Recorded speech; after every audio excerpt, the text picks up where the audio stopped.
Another episode talking this time about threat intelligence and all the cool stuff that goes on around misinformation, disinformation, other crazy stuff in the cyberspace.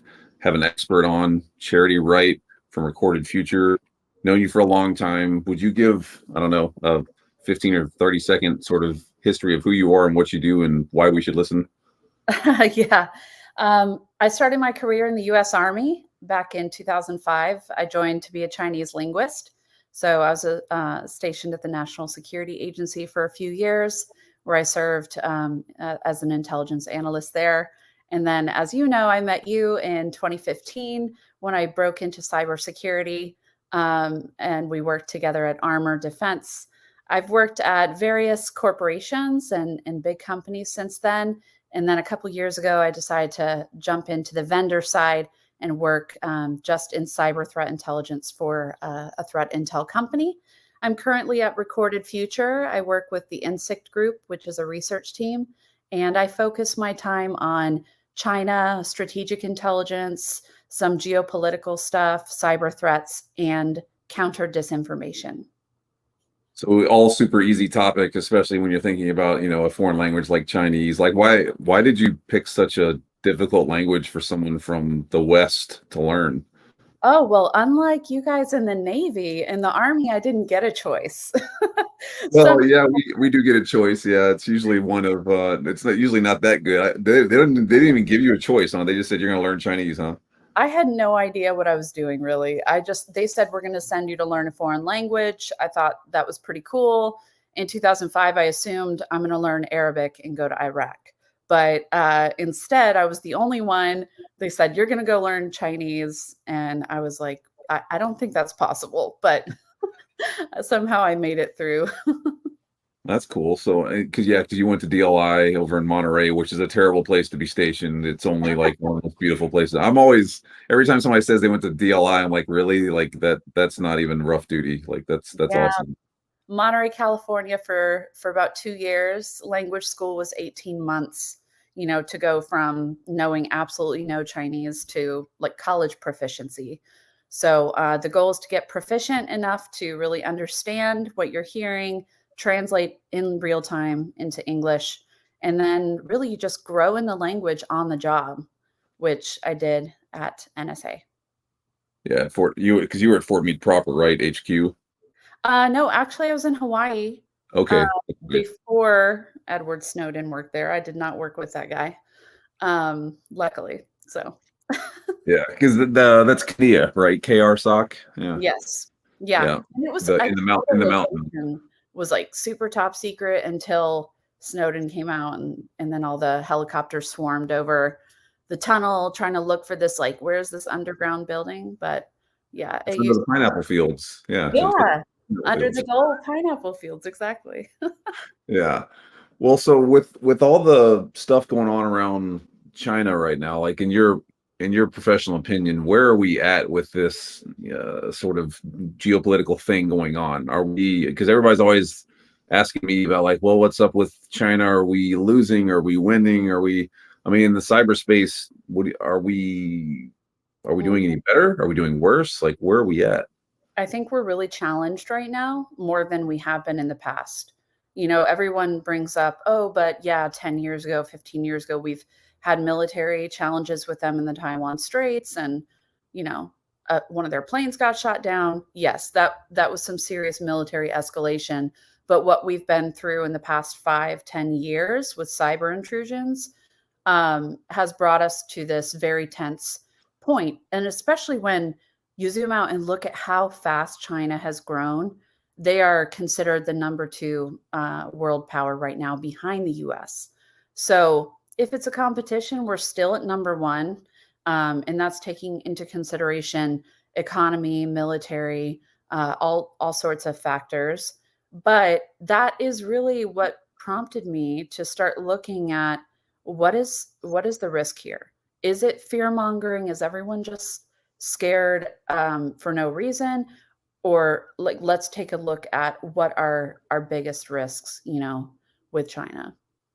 So what is our biggest risk with China? And I guess follow on to that is, how long do we stay number 1? If they're coming up on us this fast, do we stay number 1? Do we lose? Are we slipping into, second tier here?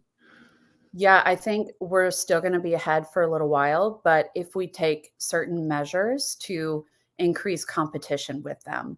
And, recently I did some research. I called it China's Digital Colonialism. And it really is a report that explores espionage and human rights issues that go along with, Chinese technology. And what we see right now is China is taking advantage of some gaps around the world where the Western markets and companies are not filling. So we're talking like, 5G technology in developing regions of the world, Latin America, Africa, South Asia. And, many of those countries and regimes just didn't have the budget or the money to fund bringing in Western companies to fulfill those needs for technology and internet connection. And China is fulfilling those needs. That's where they're succeeding the most is these big projects, infrastructure projects. Like, most people notice the Belt and Road Initiative, which is kind of an all-encompassing umbrella term for, dams and bridges and roads and trains, all of these big infrastructure projects. But what we're honing in on as cyber threat intelligence researchers is the digital Silk Road, which is basically the technology portion of the BRI. And so what I looked at was where are they developing technology? And those regions I did mention are their primary objectives. And the reason is they are offering state-backed loans. China's offering state-backed loans to many of these poor countries that couldn't afford the technology otherwise. Now, that's like opening a can of worms. We're talking about debt trap diplomacy. Many of these countries are not even going to be able to pay back the billions of dollars they're borrowing. And so, unfortunately, the result of that is China is confiscating some of their critical infrastructure and taking ownership of that critical infrastructure. But beyond the whole loan aspect, the research really focuses on where is China building out their technology, how that gives them a foothold for espionage operations like cyber espionage.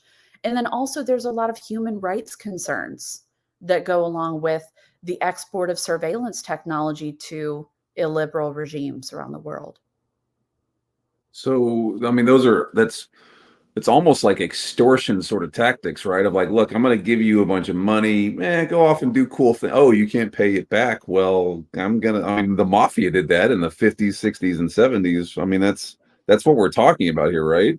Basically, that's my main concern. When I started researching this, I thought, okay, yes, people are very scared of Beijing's rise, but what exactly are the risks and the threats that we're looking at? This is what we're most concerned with. Now, some of these countries, they go into it very hopeful that the technology will help their economy expand. They'll have better jobs. They'll be able to like catch up with the rest of the world and eventually repay those loans. Others don't look as hopeful and, have already started paying some of the consequences. And then beyond that, if we talk about cyber espionage threats, um, in this research, I outlined 8 different case studies of countries or specific governments that are now suffering the consequences of cyber espionage from, the Chinese government, the Communist Party of China, as a result of maybe not knowing how to secure their new infrastructure. In some cases, these big Chinese companies like Huawei went in and the Chinese government gifted the technology or the infrastructure to an organization like African Union Yep. in Yeah. Ethiopia. Yeah. That's a case study most people are familiar with. Um, so I'll just give a high level overview of that and feel free to cut me off No, um, no, this is all. I mean, this is all the super interesting stuff because I mean, people like I get people that are asking me about it. And I'm like, I'm not a China expert, so having somebody like you break it down is what I'm interested in hearing about. Yeah, and this is really what we were looking for, is not to prove a theory or hypothesis, but just to like honestly, with no bias, explore what has happened in the past along the digital Silk Road. And what we found is there's a series of incidents, some that are very public and some that are not as public. The African Union incident, I forget what year they gifted. I would have to go back and look. The Chinese government gifted the African Union a building, like a headquarters building, and all of the digital infrastructure they needed and the internet technology for that building. The problem was the technology was built from the ground up with extreme security vulnerabilities, some that looked like they were built that way on purpose. And it wasn't until 5 years later, after it was built, that one of their security or engineers basically discovered large amounts of data being siphoned out to a private server in Shanghai. Once they confronted Huawei about that, um, there wasn't a good explanation for it. And so they ended up firing the Huawei engineers, totally re engineering the technology that they had to cut off access to China, and hired their own team. But this is just one example of several others that are like this. The technology was built from the ground up with wide open gaps, some that look to be tunneled out just for access to China. So that's, and we know that they've been conducting cyber espionage intrusions around the world on other networks. So it's like, why wouldn't they do that if they had some interest in that organization where they're building? Yeah, because I mean, this ultimately is about, if like a lot of folks are not necessarily familiar with it, but I've done a little bit of reading on like the Chinese sort of economic plan and how they gain a foothold and how they wind up, jump leapfrogging the competition is with any means necessary, including espionage and including those sorts of, very focused operations. So it's, I mean, it's interesting to hear you say like flat out, there's been instances of we'll give you all this cool stuff for free. And oh, by the way, you owe us money. And on top of that, we may or may not have ways of getting in there and kind of seeing what's going on to see if we can gain competitive advantage. Does that? Mhm. So, like, I want to unequivocally like answer the question from an expert in your opinion, right? If you does China send people from the Chinese Chinese entities over there to universities in the United States with the goal of getting information from those organizations in whatever Yeah. manner possible? Yes, according to investigations through, various US agencies, including FBI, they have determined that there are active Chinese spies in universities, sending over especially like medical technology, medical research, all different types of advanced, AI research, sending from US and other Five Eyes universities to China. Yeah, because it's like, you go look at the Chinese strike fighter. Wow, that looks just like the JSF. Oh, the Chinese carrier. Oh, that looks, just like some of our designs for new aircraft carriers. Like it's not. I mean, some folks will be like, oh, that's kind of hating on like, no, it's just espionage, and this is espionage 101. They just found a really good way to do it. Yeah, it's happening. Yeah, And, I think the US and our allies are all really challenged trying to find ways to counter it in an ethical way. because we play by the rules, right? I believe so. Yeah, and I I mean, hope so. well, okay, but I mean, I guess that's something to I mean, explore too, right? we do. I know when I worked at NSA, we had very strict rules about what our jurisdiction was, what we were allowed to collect on, and we followed those rules to a T. Yeah, I Despite mean, what some people. people speculate on and exaggerate, Snowden, I did not work in an organization that worked outside of the lines. Yeah, I always thought it was funny. I don't know if you've seen the Snowden movie where he was well, number one, the movie's hilarious, but number two, like the stuff where he had his USB and was putting it into a Rubik's cube and all the other, super covert stuff is like, this is such bullshit. You just put it in a bag and walk out. Like, I don't know why that's, like, come on. Honestly, I got 15 minutes into that film before I got very frustrated with the way they were portraying him as a hero. And I see him as a traitor. And straight up, the things that he leaked out were extremely dangerous, not only to the US and American people, but also to the rest of the world. Because as you know, some of those tools that had nothing to do with data privacy and ended up being retooled by cyber criminals and other nation state actors. So it was just a mess. But I got a little bit into the film and was like, I can't do this. And I turned it off. I know the real story behind it. Luckily now he lives in Russia with Steven Seagal. So for some reason, how that all worked out, I don't know. But yeah. I just imagine him as like one of the little Russian trolls behind the computer, like trolling Americans. Yeah, well, he's making a lot of money. I mean, the guy's figured out some sort of way to make money over there. But yeah. So okay, well, let's on the China side. I mean, what is the most prolific sort of problem that people face with China when they're thinking about dealing with it? Is just, and I think that the question really is this just a nation state? Is this just a big government thing, or is everybody a potential target for these types of nation state activities? China's about the long game. The CCP has the benefit of consistency over decades, which the rest of us do not. We change leadership every few years, and sometimes it's like a roller coaster for us. So they have the benefit of stability and a very focused, a focus on their objectives. So they're not looking at like the little steps that we analyze are important to put together a big, puzzle. But the big puzzle, what we're most concerned with is not only how widespread their technology is, from underwater cables to 5G to satellites to IoT. We're also looking at how they are trying to restructure the internet. Like they have ideas sponsored by Huawei to completely reconstruct the internet in a way that is more friendly to their socialist views of surveillance and censorship.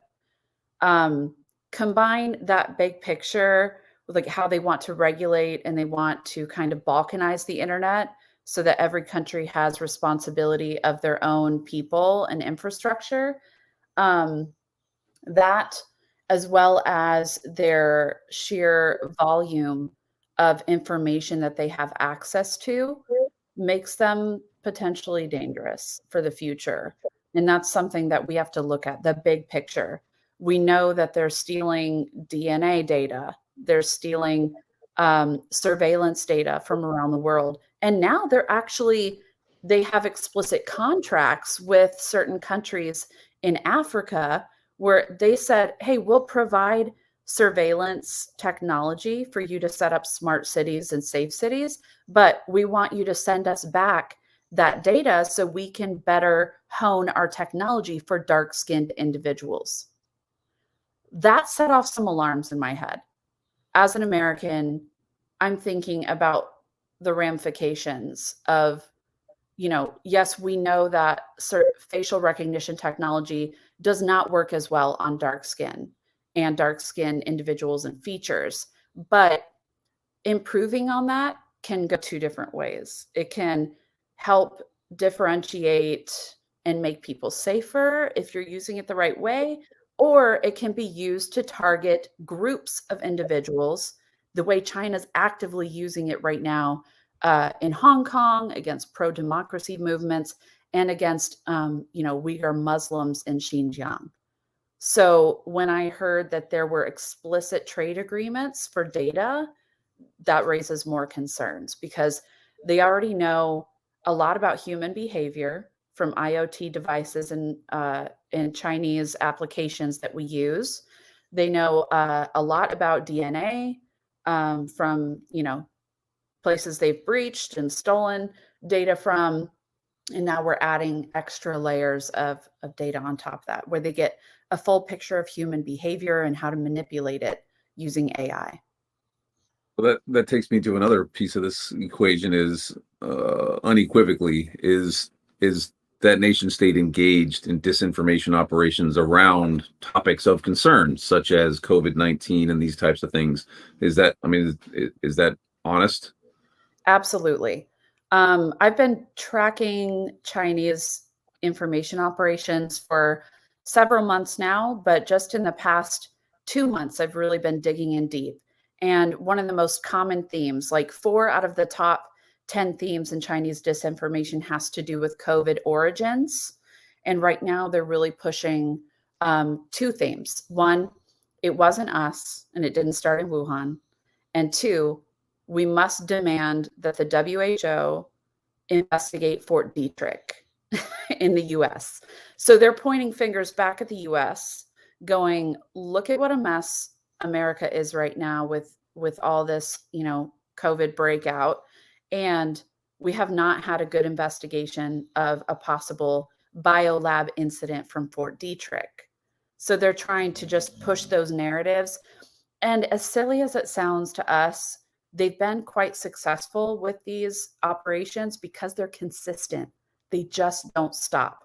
It's Mhm. high volume, high frequency all the time in English and in Mandarin language sources.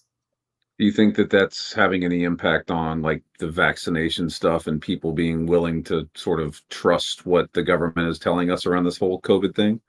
Absolutely. I think there is a large audience for conspiracy theories around the world because people are scared. We still don't have, I mean, we have US government answers from the investigations about where it may have originated. But there hasn't been this big, worldwide consensus. And with China constantly fighting to defend themselves, um, as, hey, we weren't the origin, there is a large audience that wants to hear alternative theories. Yeah, I mean it's like the volume of stuff you get with disinformation and whatnot. Like that's a really good point, right? Is it's a drumbeat. It's just a constant. We will get this in front of you, and you will eventually at least consider that this is a possibility. Whatever. I mean, I have members, and this is like honest to God, swear to God, I have members of my own family that think that lizard people run the government because they read it somewhere. Like Yeah. I mean, don't get me wrong, there's some toads in the government, but the like lizard people like actually run the government. There's a really sad story. I don't know if you saw it this I week, saw but it, but the guy killed his kids, right? yeah, Yeah, he's because he thought they had lizard DNA or something. like serpent DNA or Yeah. something. Yeah. Yeah, it's just the most bizarre stuff. And I guess he was reading QAnon theories QAnon. and got Hmm. really into it. And I'm sure there's a lot of mentally unstable people that are seeking answers. And, the danger is not only with the mentally ill, but it's also with this general doubt and uncertainty around vaccines and is it safe and are the antivirals safe and who created this virus that's affecting the world because people can't possibly comprehend in their mind that pandemics happen every so often and that we just happen to be living in a time where one of those viruses happened. But Russia's really big on COVID-19 disinformation as well. Well, I They're mean that yeah, it's you win, chaos is the goal, right? I mean, if you have the enemy where they can't respond to stuff because they're so mired down in bullshit, you win just because you're gaining economic advantage while they're sitting there trying to figure out how to respond to the problem. Yeah. And there's also, I think there's an economic like competition aspect to it. Every country wants their native companies to sell their own native vaccine, whether or not it's safe. And Russia has been pushing this, China as well, since the very beginning. They, like right now, one of their biggest tactics is creating cartoons that animate theories and conspiracy theories and rumors and lies. And so, they'll accuse US pharmaceutical companies of creating bad vaccines and then vouch for their own saying, "Oh, we're the safe ones. The US vaccine will turn you into a chimpanzee," or what. I mean, we can laugh about it, but you would not believe how many thousands of people have liked and reshared this stuff. And that's like not even including the troll farms that we know of. There's like Yeah. an actual following for this stuff. Yeah, the pictures and the video. I used to use those in some speeches of the videos of the people with the phones all wired together, where they just are running the trolling just nonstop to get the number of to beat the algorithm, right? Basically, Yeah. Yes. yeah. Hmm. And it's kind of far fetched for a lot of people to think that this level of like focused operational activity is taking place, but it's I mean, this, like you said, this is a long game. Like these entities are looking to what 2050. Like they're planning on being dominant by that time, and I mean that's what it is. This is not today. This today is not even a thing. They're looking 20, 30 years down the road.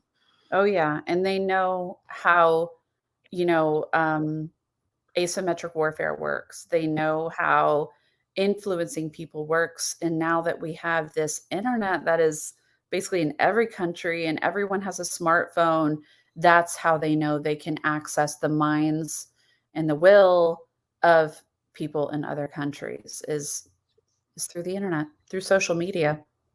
Yeah, don't believe what you read. Well, so then, I mean, what's the fix? What's the way to not be either, if you're talking infrastructure, like what's the infrastructure sort of thing to do, and then what's the thing for the average person to do to get it, around this problem, or at least Yeah. somewhat be around it? I think there's a couple of options. One is, well, just like in cyber threats, there's offense and defense. We haven't seen much offense from Western nations, but I would not doubt if there may be an increase in some kind of like, public service announcements. And we've already seen it, like counter disinformation about COVID. I see it on billboards, and there's nonprofits that try to counter it. But I wouldn't be surprised if that increases over the years. Right now, we're focused on defense. So it's a lot of making people aware through reports and exposing what is going on, exposing these agencies and organizations in our adversary nations, and going, look, they're putting this many people on this mission. This is how important it is to them, and just exposing the kind of narratives that they're trying to push. It's all about narrative warfare. So right now we're on the defense, and I think we need to shift over to offense pretty soon and counter those dangerous narratives. Yeah, but do you think we have the sort of fortitude to do that? Because I mean, right now we're responding to so many different things and so many different avenues, and there's Russia and there's China and there's all these other threats. Like, in your opinion, do you think we're going to be able to get into that, or are we just going to kind of hope that this isn't as bad as it looks like it's going to be? I'm not sure. Based on our industry, it took so long for private sector to really pick up on cyber threat intelligence. I kind of see a parallel with information operations. Like Mhm. the private sector is now picking this up where it used to be just a military thing. And so it's going to take some time for us to develop our tradecraft and methodology.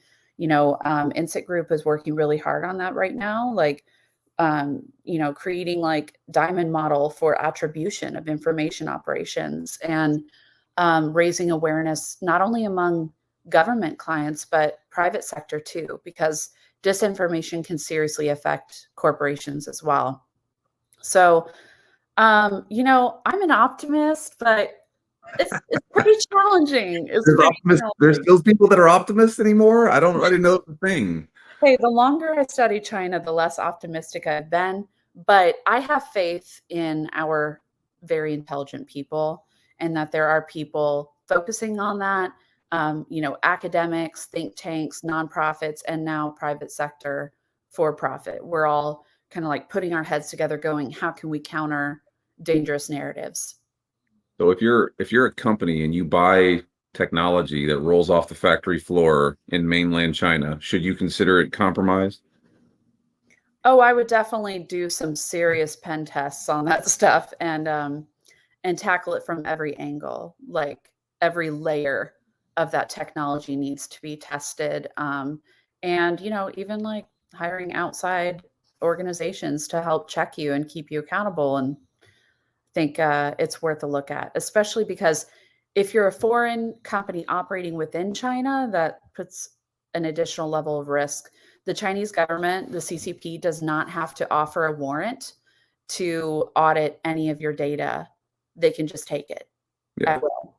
So, there's like a level of risk using Chinese technology, applications, and IoT stuff, but then also additional risk if you work in China. Yeah, I mean, I've had people that have asked me, "Oh, I'm going to China for something work or whatever else. What do I do?" And I'm like, "Get a burner and get a Chromebook, and when you get back, chuck them both in a lake and just be done with it and call it a day." Because that's just is what it is. I mean, just the moment you walk off the airplane, you should basically think about it's compromised. Same thing if I've known people that went to Russia, like do what you got to do, but burn it, nuke it. Yes. And I think some people would be more likely to be targeted by the CCP and their surveillance, apparatus than others. Like if you work for a big cyber threat company, if you work for technology, I mean, look at the list of targets that China's gone after with espionage campaigns. If your company's on that list or your industry is, take the extra precautions. Yeah. Yeah, yeah. Get a burner, nuke it, just microwave, tinfoil hat. None of this is intended for fear mongering. It's all No. about risk analysis and reducing your risk. Yeah, I mean, there's no point. Like I think so that's a really good point, right? There's nothing about being afraid. Number one, being afraid is not going to help you at all. But like being honest about it and being real, like this is actually going on, and you, as an entity, are being targeted. Like I think that's worth waking people up to, and I'm glad there's folks like you that are trying to champion this message of like this is real. Like we're not just a bunch of crazy people in cyber running around going, this stuff is happening. Like no, this is what's up. Yeah, we try to only set off the alarms when it's critical, but it's important to look at each campaign for what it is and then also zoom out and look at the big picture, which is why I wrote this report called China's Digital Colonialism, because it took a while. It took me like 6 months to put this together, but it really was difficult because it was hard to summarize and make it short and concise. I tried to keep it under 20 pages because we all know it's hard to digest a 50-page report. And I could have made it longer, but that's why it's important to look at, okay, China's the number 2 power right now in the world. They've grown dramatically. They've got technology in every country. What does this mean for us, wherever you are, whatever company you work at or country you live in? What is the risk for me and what should I know to protect myself and my company? But, on the point about, the fear mongering and things, I feel lately like it's important to point out also that we are always referring to the Chinese Communist Party and Beijing's long-term strategies. We're not referring to Chinese individuals or citizens. And, with the rise of hate crimes against Asians all over the world, I think it's always important for our audience to hear us as leaders say that if we're referring to China or Chinese technology, we're not referring to the people maybe that work with you that have a Chinese heritage or background. Um, you know, we from the military and from the intel community, we're very cautious about espionage within our ranks. And we should. I mean, you are Dr. Zero Trust. You understand how that works with humans too. But it's also important for us to step back and realize most people are not related to the CCP. Yeah, I mean that's a really good point, right? Is that there's no reason, and I tell people this all the time in Zero Trust, and they say, "Well, Zero Trust is about not trusting my people." Like, no, that's not what it's about. Like, trust your people, have beers with them, be homies, and all this. However, like there's data, there's trends, there's different things that you can look at and go like, well, I should at least be cautious and be aware. And it's not about, like you said, it's not about being targeting a particular group of people or singling them out, but it is okay, it is honest to state like this is a thing and you need to know about it. Yeah, there is definitely an espionage threat. Um, you know, I'm just going to put this out there. This morning, I woke up to an email in my personal email box from Sputnik News, and they are a journalist from mainland China, and they were asking me if I could comment on um, a new article that just came out. I think it was Bloomberg. They published a report that CIA is considering setting up like a China shop to focus on China espionage. The threat is real. What's happening behind the scenes at CIA, we don't know what's going on. We know what we're doing, in private companies to protect ourselves and do thorough background checks, but we can only do so much before, like I said earlier, they have the long game in mind. Yeah. They have sleeper agents and cells, and all we can really do is be cautious and pay attention to our surroundings and pay attention to like who needs access to this stuff and who doesn't. I hope that the CIA has a China shop already set up, because that seems like an oversight if we don't. By the way, I did not respond to them, and we don't talk with Sputnik News. So Sputnik is in China. That seems like a slight, they don't, maybe they forgot where Sputnik came from. yeah, I know they said, in all fairness, the journalist did say he wants to bring a Western perspective to things, but Okay, that's cool. Yeah. yeah, I said, I mean, good. I had a fish that came through kind of recently where an organization in mainland China asked me to come speak, and I was like, okay, interesting. And then they said another thing, and they said, yeah, we're gonna pay you $50,000 for the speech, and I was like, no one in their right mind would pay me that much money for anything I have to say, so this is immediately suspicious.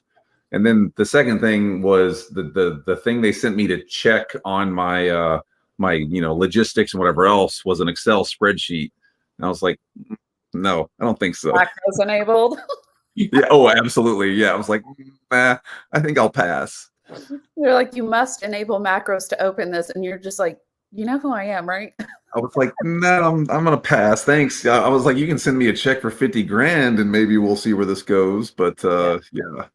I remember when I was speaking in Singapore at RSA, I had somebody from the PRC approach me and ask me to speak at a conference. And I was like really polite. Thank you for the opportunity. I really appreciate it. It was like one of the biggest cybersecurity conferences in mainland China, but I'm not going to step foot. Not worth it at this point. No, I mean, it's one of those things. That's your risk calculation, right? Like, is it worth it? Probably not. I'm Good. Yeah, I'm good. I'll stay in Texas where it's Man, 50 grand. Woof. shit. As soon as they said 50 grand, I was like, this is no way. Come on. This no way. If You're you like, just said if you in just said like one week? $50, somebody might pay me $50 to speak. 50 Yeah. grand? No. Wow. Yeah. Well, is there anything else that you think in general we should be aware of, or make known out there? Because it's not often I get to speak to somebody that's your background and your knowledge in this space. I'm shifting focus completely to information operations right now, specifically from China, because that's a major issue. Cyber threats are still a problem, but most teams have already been set up for cyber defense, and influence operations, not so much.